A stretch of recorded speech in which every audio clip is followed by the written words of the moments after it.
राधिका की शादी को अब 6 महीने ही हुए थे। शहर से आई थी, पढ़ी लिखी, समझदार और शांत। पर ठाकुर हवेली में शांति केवल दीवारों पर टंगी तस्वीरों में थी। असल जिंदगी में सास शारदा देवी का राज चलता था। बहू, ये घर है, होटल नहीं। शारदा देवी की आवाज में हुक्म होता। राधिका मुस्कुरा देती, पर भीतर कहीं चुभन रह जाती। पति अमित खेल खलिहानों में उलझा रहता। वह माँ के आगे बोल नहीं पाता था। राधिका अकेली पड़ती गई। कुछ हफ्तों से शारदा देवी की तबीयत गिरती जा रही थी।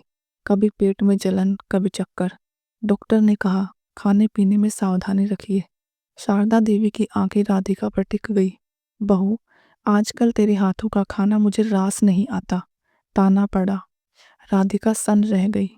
वह खुद वही खाती थी जो सास के लिए बनता। एक रात राधिका ने रसोई में अजीब हरकत देखी।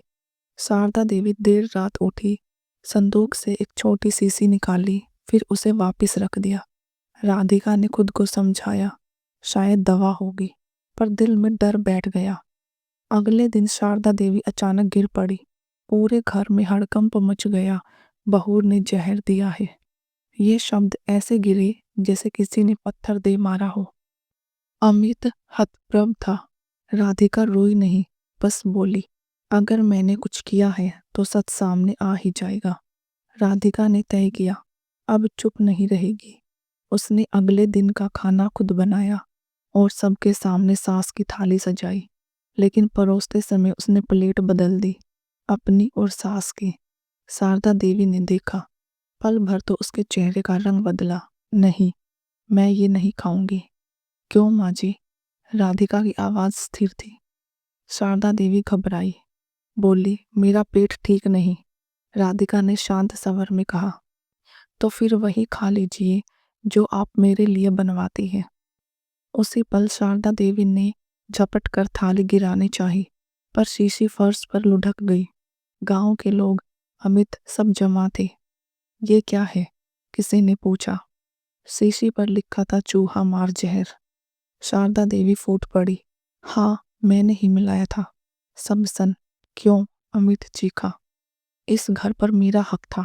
ये बहू सब कुछ बदल रही है। मुझे लगा इसे फंसा दूंगी तो ये निकल जाएगी। राधिका की आंखों में आंसू थे, पर आवाज नहीं कांपी। आपने मुझे नहीं, अपने बेटे को जहर दिया था। पंचायत बैठी, पुलिस आई। राधिका चाहती तो केस दर्ज करा सकती थी, पर उसने एक शर्त रखी, माँ जी इलाज कराएगी और इस घर से दूर रहेगी। अमित ने पहली बार माँ के खिलाफ खड़े होकर कहा, गलत को गलत कहना भी बेटे का फर्ज है। शारदा देवी को शहर के अस्पताल भेजा गया। हवेली में शांति लौटी, इस बार असली। अमित ने राधिका का हाथ थामा।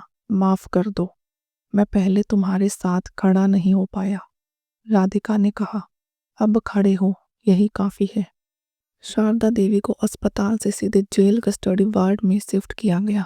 गांव में चर्चा थी, अब बहू केस करेगी, सास अंदर जाएगी। पर राधिका के मन में उथल पुथल थी। वह बदला नहीं चाहती थी, पर इंसाफ जरूरी था। अमित ने धीमी आवाज में कहा, जो भी फैसला हो, सच के साथ होगा। कोर्ट में जज के सामने राधिका खड़ी थी।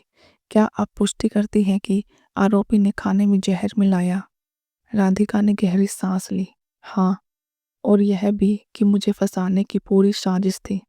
शारदा देवी व्हील चेयर पर बैठी थी। उसका सिर झुका हुआ था, पर आंखों में अभी भी कठोरता थी। डिफेंस वकील ने तीखा सवाल दागा, अगर जहर था तो बहू जिंदा कैसे है? राधिका ने शांत स्वर में कहा, क्योंकि मैं वही खाना नहीं खा रही थी जो मुझे बदनाम करने के लिए रखा गया था।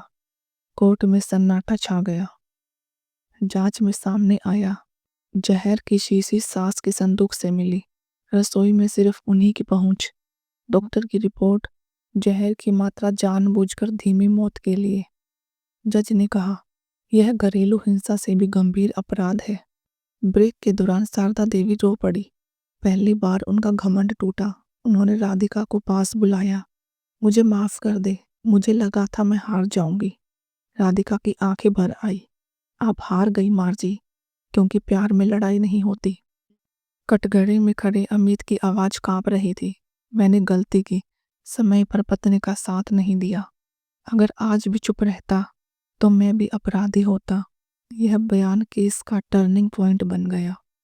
कोर्ट ने शारदा देवी को दोषी माना, पर उम्र और बीमारी को देखते हुए सजा में राहत दी। 3 साल की सशर्त सजा, अनिवार्य मानसिक परामर्श, राधिका से दूर रहने का आदेश। जज के शब्द गूंजे, सास होना अधिकार है, जहर देना नहीं। सोनपुर में पहली बार बहू के पक्ष में लोग बोले। महिलाएं राधिका के पास आई, तुमने हम सबको हिम्मत दी। राधिका ने कहा, मैं अकेली नहीं थी, सच मेरे साथ था।